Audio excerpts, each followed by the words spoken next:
We are back with another AmeriCorps Connections, another special episode.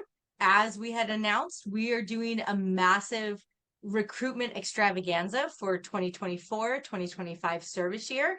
So we're going to have special guest Erin Susman on, and we're going to talk about her service year. Yes, she's an AmeriCorps alum, and yes, she's recruiting for AmeriCorps members. So we're going to go into that. But before we get started, in case you are just landing on this page and you're like, what is AmeriCorps? So we are AmeriCorps Connections. And one of the biggest passions for me is that I want to continue my connections with people who have served in national service. So I created this AmeriCorps Connections podcast last year in 2023, and we're almost on episode 50. I mean, I'm pretty excited about that. But the purpose of this is to bring us together, to bring our resources together, our experiences together, and to really continue the connections. There's been 1.3 million AmeriCorps members who have served. So that means we're 1.3 AmeriCorps alums strong, and our voice is loud and we can make a difference.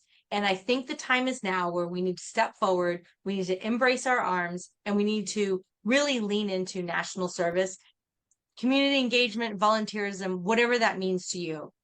So it is beginning of May right now. And so we are announcing our special series called the Recruitment Extravaganza. And we really want, between now and August is really the height of recruitment season for AmeriCorps programs. So we want to spread the word far and wide that these opportunities are available to anyone between the ages of 17 and I always like to say functional. And as we'll hear from our guest here, that recruit members from different demographics of age demographics, that there are opportunities for folks who are in a different phase of their life to serve in AmeriCorps, make a difference, create a stipend, and also get an education award that you can actually pass on to your grandchildren. Yes, that is a thing. So if you don't want to go back to school when you're in your 60s or 70s, you can pass that on to your children or grandchildren. So I'm Nikki Fiacco. This is the AmeriCorps Connections podcast. And before we get started, I want to give my personal love and shout out to Dan Medevere from Time or Money Productions. He stepped up. He's an NCCC member. He stepped up from the get-go and said, I will host your podcast. And he has gotten me on he has put this podcast on Apple Podcasts and Spotify and all of the things. And thank you so much, Dan, because I still don't know what RSS feed actually really means, but we'll have a conversation soon. And then, of course, very excited in 2024 of developing a relationship with Do Good, Be Good with Sharon Tewksbury Bloom, who, by the way, she's a consulting company that works with AmeriCorps programs. All of her employees, everybody that works for her, are AmeriCorps alums. So we're just here in this nest of loveliness of AmeriCorps members and AmeriCorps alums. So I want to turn our direction now to Erin Susman, who, let me get your stuff here. You are with West Virginia Community Development Hub. And one of the things that you had mentioned when you wanted, when you applied to be on this podcast was that something that is very exciting is that you recruit AmeriCorps members that are not traditional AmeriCorps members. And I think that's cool. We're going to get into that. First, Erin, how did National Service capture you? Like, where did you serve? What did you do? And you're still in it, so it's working for you. Yeah. So going on year 6. Yeah. Well, thanks so much for having me, Nikki. I'm really excited to be here with you today. So I am now about to be heading into my 6th year of being a part of the National Service family. I came to West Virginia as an AmeriCorps Vista member. So my story with National Service actually really starts a couple of months prior to that. So I got to my senior year of college and I went to undergrad for theater. I went for directing, writing, and design, minored in education studies, thought I wanted to do some sort of like theater education type thing. I was going to school in New York City. And I realized at the start of my senior year of college, I had this amazing professor. She's the first person in my National Service story. Her name's Dr. Christine Monahan. She now is at UVA. And her specialty was in education in emergencies. And I took this amazing class with her about education in disaster zones. And the first thing she had us read was this article. And I remember nothing else from the article except for this one line, which is, we can't expect to go into other people's backyards and fix them until we fix our own first. Wow. And that really hit me like a ton of bricks and really blew my mind open. And that's what you're supposed to do when you go to college. You're supposed to have your mind blown open about stuff. And so through the course of that class, I got introduced to AmeriCorps. I decided that I was going to apply for Teach for America.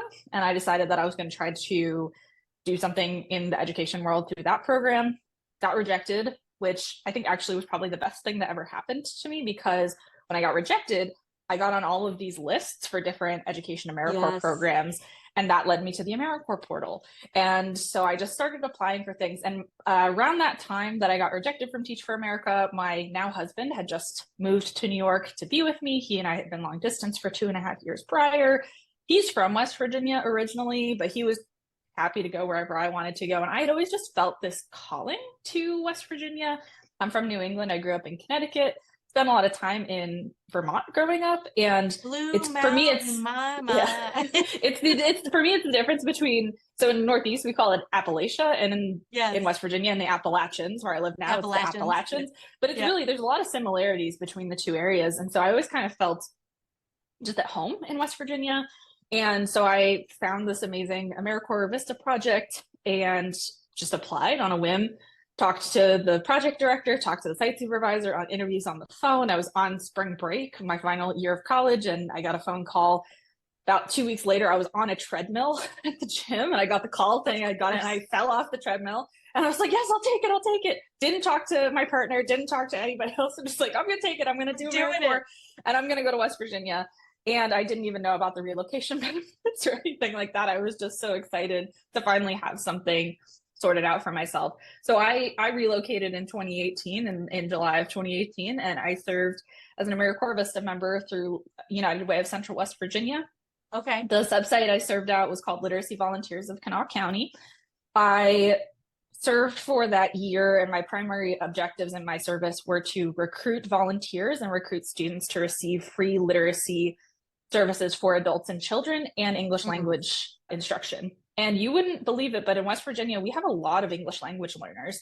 We had 20 different students in our ESL program when I was in service, and there were like as many languages being represented. We had folks from Bulgaria, we had folks from Egypt, we had folks from a whole bunch of different countries in South America. There were people from all over the place, and we matched them up with volunteers who would teach them English, or folks who maybe had slipped through the cracks in the education system, or kids who were in the process of slipping through the cracks in the education system, and teaching folks how to read. In West Virginia, 1 in 5 adults reads at an above average level. And that's actually pretty on par with some statistics in other parts of the country. That was something that really was surprising to me in service. And then my other job was to build coalition and to make sure that my organization was not operating in a silo. A lot of my volunteers had been there for a really long time, and they, were kind of in their lane, and we needed to expand some partnerships. So I did a lot of work with criminal justice community. I did a lot of work with the recovery community, which was really rewarding work. I also did a lot of work in parts of our county that we served the whole county, but we had really been centric to Charleston, which is our capital city. So I did a lot of outreach in the outer parts of our county as well. And through that, I met some really amazing people, and that also was a very fulfilling part of my service. Some of my personal heroes I met through service. There's this one lady, her name is Gloria. She's also known as Miss G in her community, and she put together these amazing lunches for the community. All you had to do was just show up. And so what I did was I just went and I would wear my t-shirt, and I was just trying to build relationships with people by just continuing to show up. And as a Vista, it was great because I was making my living stipend, which was pretty meager, and she always fed me, and she fed me some of the best food. And she'd always send me home with a takeout box for my partner as well.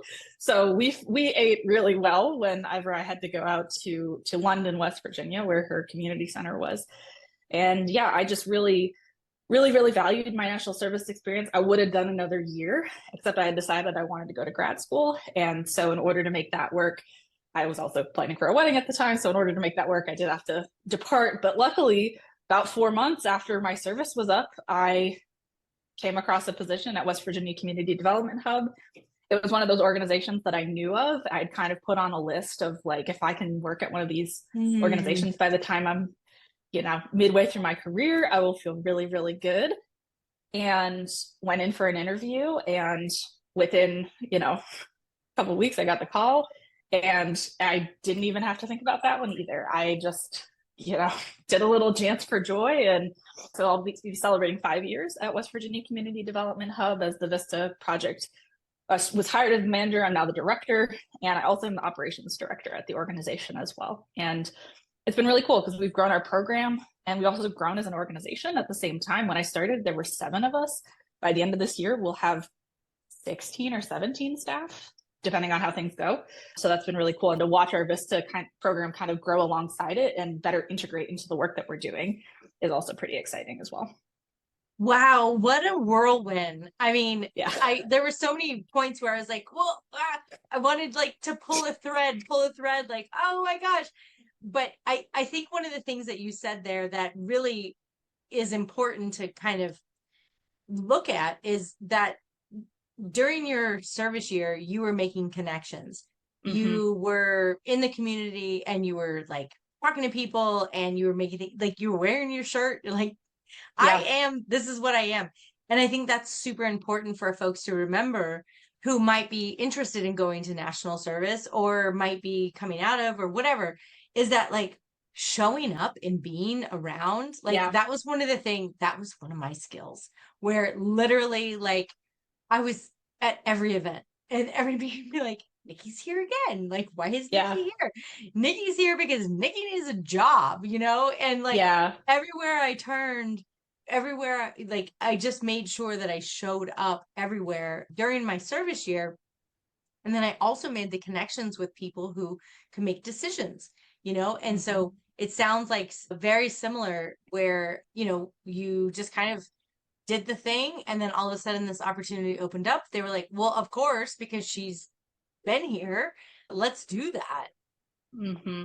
Yeah. Well, and I also think, it's interesting you mentioned that was one of your skills, because I actually would say that was not a skill set I had coming into AmeriCorps. I felt comfortable like leading a group of people. Like I said, I went to undergrad for theater, and I was working, I was directing, I was writing, I was on teams. I was very comfortable with that sort of dynamic, but I wouldn't necessarily describe myself as a people person. I'm good at disengaging to allow myself to do that, but it wasn't a comfort zone for me. Right. And so I was able to still find my way because I was hungry for information. I had connection to the community I served in. My husband grew up there, and his family lives in that community, and my best friend is from there. So like I had some ties, but it's not like I had grown up there, right? So like I was still figuring out like where's Kroger? Where's all the places that I need to go? Yes. Who are the movers and shakers? And I met some really great folks, and just by talking to them and building a relationship with them, they helped open some of those doors for me. Yes. And there's still people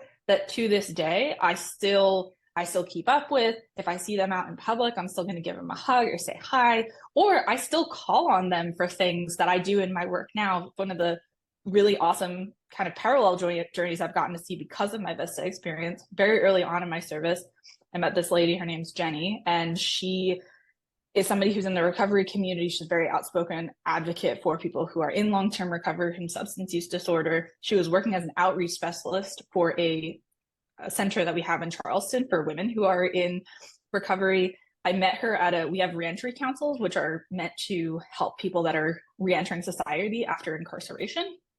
I met her through the reentry council. She has since gone on. We stayed in touch. We did a lot together when I was at Vista. We've stayed in touch all these years. She actually lives a couple blocks away from me now. And she's now the executive director of an organization that does yoga as a therapy tool for folks that are in recovery or folks who are are justice impacted and are working through their recovery. And I was able to call on her to be on a panel that I led for one of the fellowship programs at our organization that I work on. So it's cool that I've been able to lean on those connections over time. And she and I have talked a couple of times about what would it look like for her to get a Vista at her organization. And even if we can't help her, right, I have those connections that I can help her find those resources, so that way it can help her too. Because one of the biggest things about this world of work, I think, is that we are all alike in that we believe a lifting tide raises all the boats in the harbor. 100%. And I just put myself on mute because BWI, this is the landing time for them. So there's a lot of airplanes. But yeah, 100%. And I think that something so important that you said there was that, like, I wasn't out there. I didn't think I was good at connection, doing the networking, blah, blah, blah. But it's not like being out and being charismatic and creating the partnerships. It's remembering, like, whenever I meet somebody, the left side of my brain is listening, but the right side is going through the Rolodex of, like, who do they need to know? How can I connect them with somebody? And I think that's the magic of some national service experiences. Other, like you applied for Teach for America, you would have had like a completely different experience. Totally. If you would have gotten that, right? Like, and wonderful. Absolutely. I've interviewed several Teach for America folks, and the experience was great. They either went on to be teachers or went on to not be teachers or whatever. But I think what's important too is that, and I just want to double down on that. Like, I think that, like, doing a service year is an opportunity to, like, discover your strength, develop your strengths, and to also, like, softly see your weaknesses, right? Like, I'm not really good at that. Yeah. I think I'm good at this. It's a safe environment to fail, right? Like, yes, there are real life implications of failure. And I'm not saying that to say, like, someone should come into a service assuming that they're going to fail. I don't want anyone to take that away. But, when I am working with my members today, or even working with my colleagues, I use a turn of phrase that our executive director and our former comms director used to use a lot, which is that there's really no such thing as a community development emergency. Our former comms director used to say, there's no such thing as a graphic design emergency, right? And so it's okay. It feels really urgent when you're a member because you're holding all of this weight. And it's not like, I was there, I was in those shoes. I know that it's real. I had those moments too of, like, oh my gosh, I will never recover from this. You do recover. And not only that, but you're going to be better the next time you do it, because if you don't fail, you won't learn. And you won't know what you're not good at until you're doing it. Like, I've had members realize, oh, I'm actually not cut out for this career path I thought that I was going to do. And that's totally okay. I was also one of those people. I thought for sure I wanted to go down the social work path. And as a result, because I was really interested in macro level social work and really interested in systemic level issues. And because of AmeriCorps, I was able to go to grad school. And because of my continued involvement with AmeriCorps, I realized that social work was actually not the right field for me. And I was able to change degree programs. And now I have a degree in public administration. And that serves me as much as social. I have so much respect for social workers. And I'm not saying I will never go back to finish my MSW program. There were some other reasons in addition to, area of focus. There were some, bureaucracy issues with the institution I was attending at the time. But I do think it is really, really helpful for people to see what they do want to be as much as what they don't want to be. And that's beautiful. How many other programs are there out there that you can really say that about? Yeah, even if you look at, like, internships or fellowships or anything in universities, those are, like, short-lived, and you make connections and everything. But totally. So there was a term that I learned when I was doing yoga training. It was called fail flamboyantly. And it was when we were doing inversions. So people were doing handstands and like back things and whatever. And what we learned was, and I people maybe have heard this story, but I was a gymnast for like 12 years. So I know how to fall. Like, I know how to fall and not break my arm or my wrist, right? Like, it can roll, tuck and roll. And one of the things that we learned in yoga was that, like, basically when you come out of a inversion and you're falling, like, just fall flamboyant, like, just fall and like take up all the space that you need to do. And I really, when I was a director of an AmeriCorps program, I encouraged our AmeriCorps members, like, don't deliberately make mistakes, but if you make mistakes, it's okay. And, like, it's such a learning area where, I mean, how many jobs can you make a mistake and say, I made a mistake, please give me some time to make it right. Right. Right. A lot of times it's like, you made a mistake. You have 2 weeks. I'm going to put you on a PIP and now you're out. Right. Yeah. And I just think AmeriCorps. So you were talking about some of the things that were like beneficial to you and some excitement about the program that you're in. So let's roll into like, what's your program about? What are you recruiting for? Because this is like the meat of the podcast. Yeah. Like, people are like, what is she doing? How can I apply? Yeah, well, I hope that folks are already intrigued and are interested. And if you're already intrigued, I'll just save you the time. You can go to www.wbhub.org and you'll find it there. But I'll come back to that in a little bit. So at West Virginia Community Development Hub, we're a statewide organization in West Virginia. We serve the great state of West Virginia. And our primary goal is to help communities start on a journey where they can work towards goals that they set by themselves, for themselves, to build the community that they want to see. Our job is to go in and support them with the tools and resources they need to accomplish those goals. And so we are what's called an intermediary sponsor, meaning that we work with subsites in the Vista program. But we do things a little bit differently because we don't work with just, and well, that's not to say we won't work with just anyone, right? We do open applications for subsites, but our primary focus in the subsites we serve is we work with the communities who are going through those programs to deepen the impact of those coaching programs. So our community programs are typically 18 months in length. And at the end of that 18 months, they have the opportunity to pursue an AmeriCorps Vista spot with us. And they are working to continue the work that's being built towards, usually it's some sort of like master community plan, where they're going to be working on a big redevelopment project or a big community engagement portion or something. It depends on what the capacity of the community is at the time where they come in. Or we're going to be working with the partners that we work with in those communities. So that way we're kind of building a robust community and economic development sector in West Virginia where people are not keeping to themselves. We're breaking down silos is what we call them. But another way to think about that is if I have some knowledge and you have some knowledge, why don't we put that knowledge together so that way we can actually help the communities we're serving instead of trying to reinvent the wheel. So we have a couple of spots right now that we are currently recruiting for that we're hoping we can get folks in by the end of this summer. We have one project that is in the New River Gorge region, which is in America's newest national park, the New River Gorge National Park area. Our friends at New River Gorge Regional Development Authority are currently seeking a Vista member to support them with some community engagement work. One of the things that's really great about when a national park designation happens is that there's lots of development that happens in the community. We want to make sure that the folks that are living in Fayette, Nicholas, and I'm just going to forget the other 2 counties. Oh my goodness, that's embarrassing. Well, there's a 5-county footprint, but they're primarily in Fayette County, which is like the main area of the gorge that people think about, and some other surrounding counties, to make sure that community members are not getting lost in that development process. There's going to be some building assessment going on. There's things like that. The Vista is not going to be doing any of that. They're going to be leading the community engagement portion of it to make sure that community members are getting engaged and involved. They're going to be demoing a community engagement platform.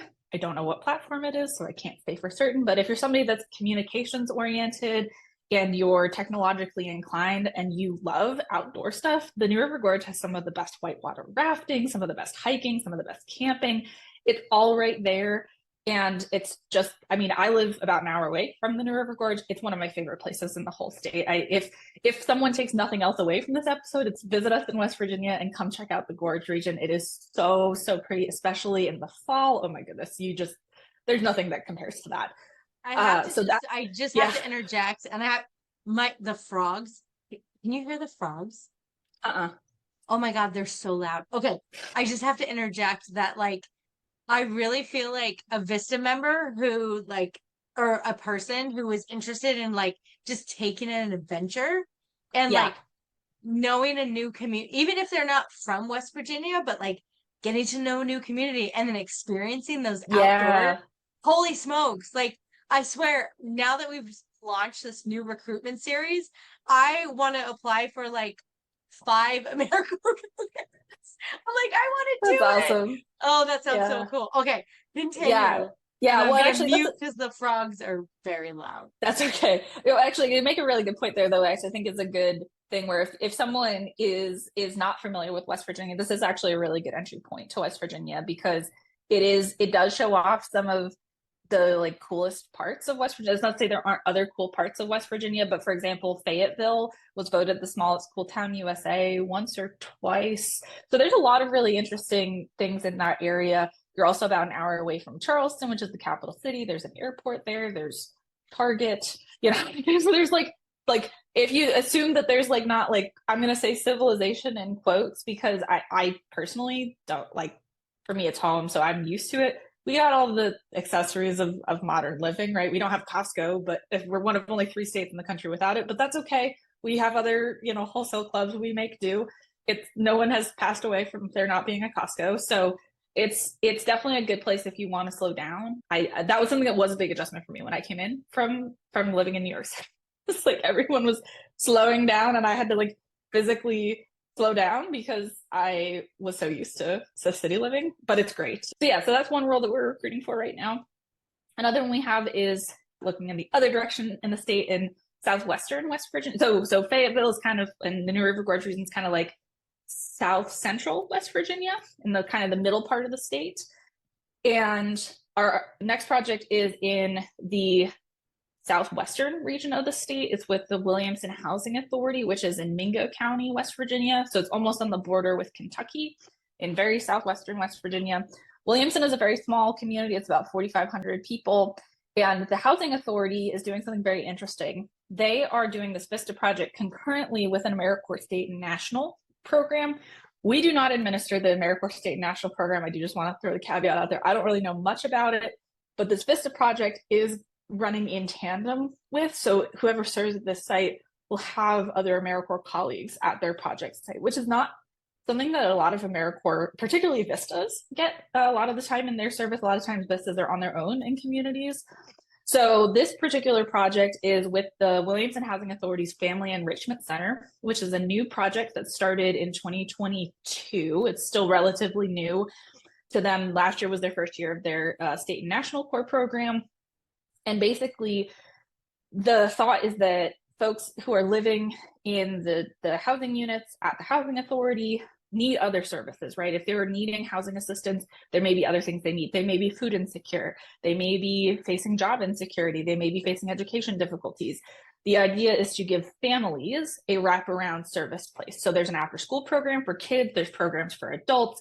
The state core members are the ones who are delivering the actual programmatic things for the people that are being served. But the Vista project is meant to complement it, to help build up a volunteer system around it, to help do fundraising, and to help institutionalize and build systems to ensure that what they're doing with the state and national core project can be done sustainably over time. That's a big thing about Vista, is sustainability. Yeah, what an innovative partnership between Vista and state and national. I love that. So folks that like don't understand the difference of what is Vista, right? So Vista does a lot of behind the scenes work and a lot of paperwork. I mean, a lot of the times Vista members are kind of like, they're doing paperwork. I'm stuck behind the computer. And state and national actually have a major portion of their service year as direct service. So what an innovative sort of partnership. And I really want to circle back with you to see how that works out. Yeah. Again, I would be like, sign me up. And I'm kind of thinking, I'm like, would I do Vista or would I do state and national? I'm kind of a doer person. So I don't know, but that's very cool. I love that idea. That's such a great partnership. This is actually the second time that we'll be doing something like this. A couple of years ago, but right around the time where I came into my time at the hub, we had a partnership with Grow Ohio Valley, which is in northern West Virginia, in the northern panhandle, in the city of Wheeling. Grow Ohio Valley is an urban farming program, and they have a large state core program that does all of the urban farming. And we had a Vista project with them for 3 years, which was designed they were opening a farmers market type place in downtown Wheeling, which is a food desert. So we used the Vista project to work with and actually the Vista actually lived with a whole bunch of, they all lived in a house together. It was like an AmeriCorps Palooza over there all the time, whole bunch of national service nerds. It was awesome energy coming out of there. And so the Vistas that served in that project, they helped stand up the market in partnership with the people. So they were working with the members who were growing the produce up on a hill, and then they were bringing it downtown to the folks in Wheeling who were in a food desert. And then that Vista member also worked with farmers in the Ohio Valley who had never done consignment retail before. So we've done this sort of partnership before. I would love to see more partnerships like this. I think it's again, while there are some differences between Vista and state and national, at the end of the day, we're working on similar things, and most people come into it because they have a similar interest, which is they just want to see their community be a better place to work, live, serve, and play. You know, they want it to be a better future than it was before they came, and they want to leave it a better place than they found it. Yeah, that just seems like a great partnership. That's cool. Yeah, so we're excited about that one. And then how many other projects do you have? So I have two other ones that I'm recruiting for right now, and they are both Vista leaders. So this one is particularly for someone that might be considering a second term of service. If you have served in AmeriCorps and CCC, if you have served in AmeriCorps State and National, if you have served a summer Vista associateship, or you have done a year of Vista service previously, and you're just really happy about national service, and so you're listening to this podcast, first of all, kudos to you. And second of all, Vista leaders are basically like team captains. So they do get paid a little bit more money. There's a little bit more responsibility associated with it. And I will be looking for 2 this summer. Those roles are a little less defined because I'm kind of shifting that to be more responsive to what the member is going to be bringing in. One thing that's a little different with our Vista leader program so traditionally Vista leader is out there doing recruitment and they're just yay rah on Vista. I'm really hands-on with our members. I really enjoy being hands-on with the members. I want the Vista leader to also get more out of service than just recruiting other Vistas into service. And so we give our Vista leaders Vista assignment descriptions that are similar to a Vista member. So I have a Vista leader who's currently finishing up his service right now. He's been supporting us with our strategic planning process this year at our organization. My previous Vista leader before him was working on building a resource hub for our members. So we built a whole education library for our members that is beyond the trainings that AmeriCorps brings to you. So we do all kinds of different and unique things with our Vista leaders. So we're still in the process of getting those finalized, but those applications are open right now. And that's it for right now. I have a couple other that'll come out in the fall, but I can't talk about those yet because they're still being finalized. Yeah, love that. Oh, and I think it's super exciting too for Vista leaders. So we have Vista leaders at my 9 to 5, and they are really engaged in recruiting members and then also programming. But I think it's important for them to have particular projects that they're bringing to fruition during their service year. Zach Curtis from the national office was the one. He's now at the national office. He was my portfolio manager at the Mid-Atlantic region. He was actually the one that pushed me to shift towards that. Nice. And if you're listening, thank you, because it totally shifted the paradigm for us. We had it open for a year, hadn't gotten a single application within 6 months of us changing that. We had a Vista leader in place. Love it. Yeah. So what's the time frame for all of the applications? So we accept applications on a rolling basis. It's May now. I do encourage folks, if they're interested in applying, to start thinking about it in June or July. I do just want to give a caveat to you that so with Vista, our funding source is a little bit different than our colleagues over at State and National. And West Virginia is one of the only states right now that is able to place members because of some budgetary constraints going on at the national level. There is a possibility that we won't be able to place people in the month of August, and then we'll be looking at October and beyond. But I think if you're thinking about it, I mean, I will work with this as long-term too, right? Like I have somebody who's starting on Monday of the following week from where we're talking right now, who I talked to for almost a full year before I got her to apply. If you're not ready, but you're thinking about it, that's okay. I'm not going to try to pressure you to do it, because if you're not ready, I want to honor and respect that, because there's nothing worse than putting someone in who's not ready or doesn't want to do it. It just never ends well. You definitely don't want a service member 3 months in going, what did I do? Yeah. No, exactly. Yeah. So I encourage we do it on a rolling basis. Yeah. Gotcha. And we'll put the website in the show notes, but if you could just kind of shout it out. Yeah, so we do have all of our Vista projects listed on our website. So if you go to www.wv as in West Virginia, HUB as in Bravo.org/job-opportunities, you'll go to our job board, and our Vista projects tends to be at the top. Sometimes there might be a single staff role for the hub because we also post our own staff roles there. But if you just scroll down to a little bit, there is a section that says AmeriCorps Vista opportunities at the hub. They should all be listed there. You can also find us through the AmeriCorps portal. So if you go to myamericorps.gov, create an account and search by Vista opportunities in West Virginia, all of our stuff is on there. And they are listed by the names I just talked about a moment ago. That's perfect. Perfect. I love this. I love knowing about different opportunities all across the country that people can get involved with. Is there anything else, Erin, that you feel like folks should know about the Hub's service projects? And then I'm going to ask you another big question, but is there anything else that you want to plug for the Hub's service project? Sure. Yeah. Service opportunities.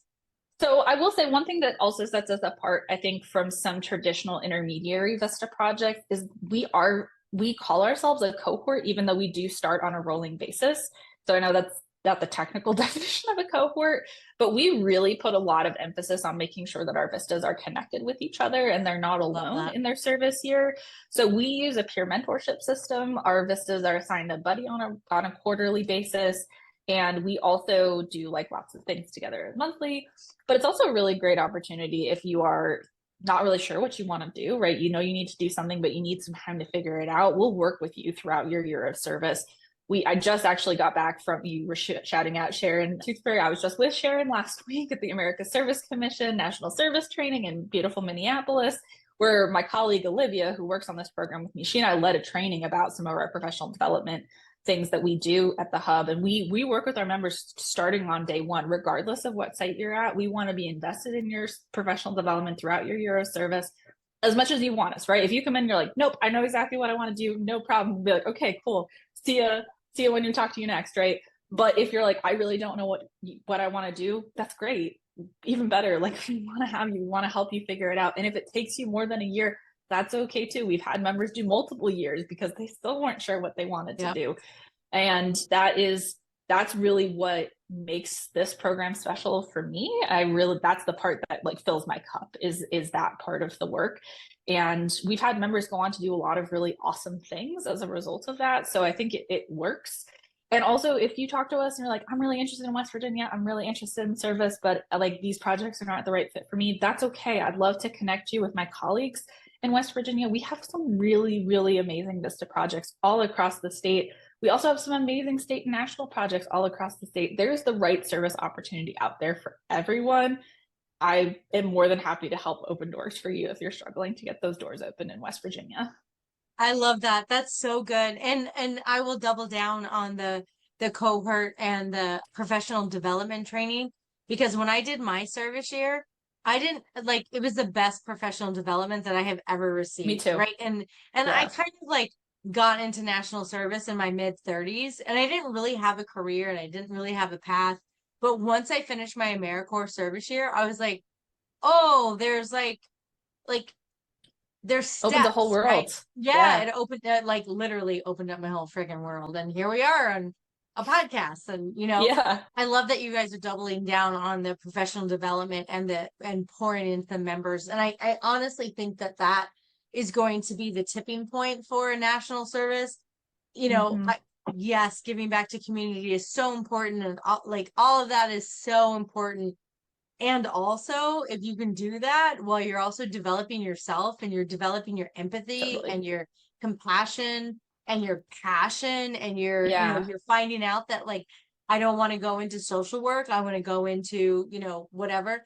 It's huge. It's massive. And we're in a time where folks need to not necessarily feel like they need to find, the pattern of finishing high school, going to college, getting a job, national service can open up a world of network and opportunities for you. So the one thing I want to ask you real quick is like, what are you excited about? Like either professionally or personally, or just like when you start your day. So I start my day, I get out of bed eventually, and I get a cup of coffee, and then I sit and I have a journal, and I just kind of like wait to see like, how do I feel? And then sometimes I'm like super excited about something. I'm like, da, da, da. What are you like kind of excited about right now? Yeah, so I also start my day similarly. I start my day, it's the one part of my day where like I am, well, except for right now, I'm home in Connecticut right now with my family for a couple of weeks here, which I'll mention here in a moment. But I usually start my day too that way, and I think it is actually a great practice to have when you're doing this kind of work because it gives you a moment Yes. for reflection to say like, okay, what am I going to do? Because sometimes this work can be really hard at times, right? Yeah. We're dealing with some really hard things that are going on in our communities. It gives us a second to be human and check in with ourselves. I'm also really excited. My sister about a year ago put me on to like getting my coffee syrups at TJ Maxx because they're really cheap. And so I've recently found I've been able to get it every time recently. There's a cookie butter flavor of like coffee syrup that just is the most delightful way to start my day. Love So that. it's like a very silly thing, but it does make a difference Yes. in the start of my day. So I'm really excited about some of the projects that we're in the process of developing that I can't really quite talk about yet because they're not finished.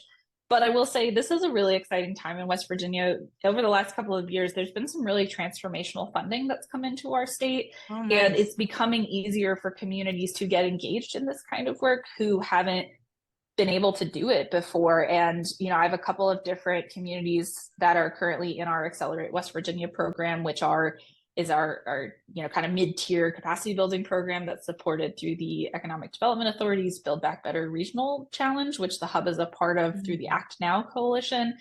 There's a lot of really great synergy that's happening through that Act Now Coalition in Southern West Virginia, which is in the 22 southernmost counties in the state.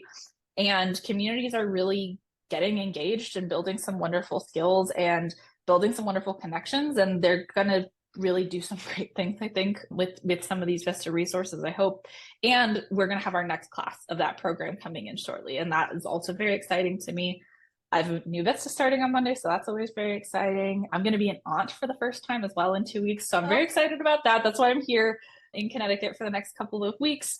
So there's just a lot of really positive things going on. And I've seen the hub through a very interesting time. Like I mentioned at the start, there were only 7 of us when I started, and we've grown tremendously as an organization. And our Vista leader that's working with us on our strategic plan right now, we're going into the next phase. And we have a board member who always asks the question, what does the hub want to be when it grows up?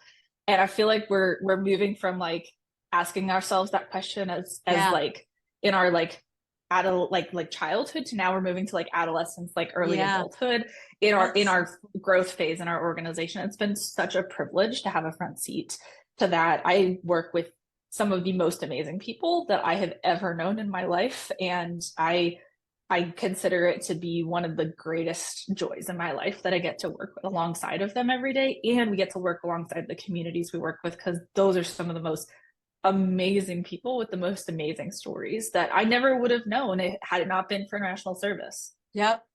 Oh, so beautiful. And such a great way to just close out is that like we just don't know who we're going to run into, but we just need to stay open to it and continue the journey. Like trust the journey, trust the process.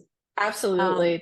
That's always my biggest thing when someone's like, I don't know if I should do AmeriCorps. It's be open, right? It's okay if like allow yourself to be surprised by what comes your way during national service. You can go in with an agenda as long as you're okay with that agenda changing and being responsive to what's happening around you. You will meet some amazing people. You'll have some amazing experiences, and just be open to letting great things happen. Yeah. And I don't know the quote, but it's a Buddhist sort of idea of like, don't be connected to the outcome. Just like believe in the process. So, absolutely. Erin, this has been so much fun. Thank you so much for jumping in and sharing your opportunities. So one of the biggest reasons that I'm doing this series is that like we've been on this podcast for a year now, and I'm getting so many responses back to me like, those are great stories and they're so inspirational and I share them, but I want people to like take action. Like I want people to listen to this and be like, I got to connect with Erin. So we'll put this in the show notes, but folks are listening as they're driving or running or whatever. So if people are listening to this on the AmeriCorps Connections podcast, how should they get in touch with you and say, I am getting in touch with you because of this AmeriCorps Connections podcast? What is the best way to do that? Yeah, that would be awesome if you all are really interested. So I'll give you 2 big ways to get in touch with me. The first is you can just email me. My email is e.susman, SUSMAN, at wvhub.org. I am super responsive by email. That's actually probably the best way to get a hold. I'm not a work texter. I don't know what it is. I'm a bad texter, period. I'm a bad millennial, I guess, for saying that. And the other thing you can do is you can give me a call. My number is 304-533-1077, and you can reach me on extension 1010, or if you just hang on, I'm actually the one that picks up if you don't know what extension you're wanting to call. I'm also on LinkedIn, so you're more than welcome to add me on LinkedIn. I love connecting with AmeriCorps folks or people that are interested in national service on LinkedIn. I don't remember what my LinkedIn URL is off the top of my head, but maybe it can be added to the show notes. And then the last thing too is that you can follow the hub on social media. On social media, we are West Virginia Community Development Hub. We're at WVCDH on a lot of platforms. We are on Facebook, Instagram, Twitter /X. We are not on the Tickety Talk, but maybe someday we will be. Then you're also, my colleague Jorge, who's our comms person, can get your message to me if you reach out to us through one of those platforms as well. That's so perfect. We'll put all of those connections in the show notes so that you can just click on it and it'll take you right to the links. Erin, this has been so wonderful. And thank you for having me. Yes, of course. I'm really excited. I'm really hopeful. I'm excited to see what this next couple of months turn out to be with recruitment. Podcasting is such a massive platform right now, and I think that it can really shift what's happening in our world. And I'm just really grateful to be part of that. So yeah. And thank you for doing what you're doing. Getting this national service story out there is really important. That's how we get more people to do this program too, is more of us standing up and saying, yes, I did this and it changed my life. So thank you, Nikki. Oh, thank you so much. And so folks, we'll be back. This is a special recruitment series, and I don't really have a cadence for this, actually. I thought it was like, oh, we're going to do this Tuesday and Thursday, but then I'm also recording like regular podcasts. So just if you're interested, listen and respond and follow and do all the things. And it actually really makes a difference if you're listening to this on YouTube. If you like subscribe, we can, leverage this platform and really lift up the voice in the world where we're literally listening. I'm literally listening to influencers say, it would be really important if people did national service or volunteerism. And I'm just like silently like crying inside going, so subscribe so we can boost the algorithms. All right. Erin, thank you so much. And we'll be back at some point for another recruitment extravaganza. And thank you so much. Have a great night.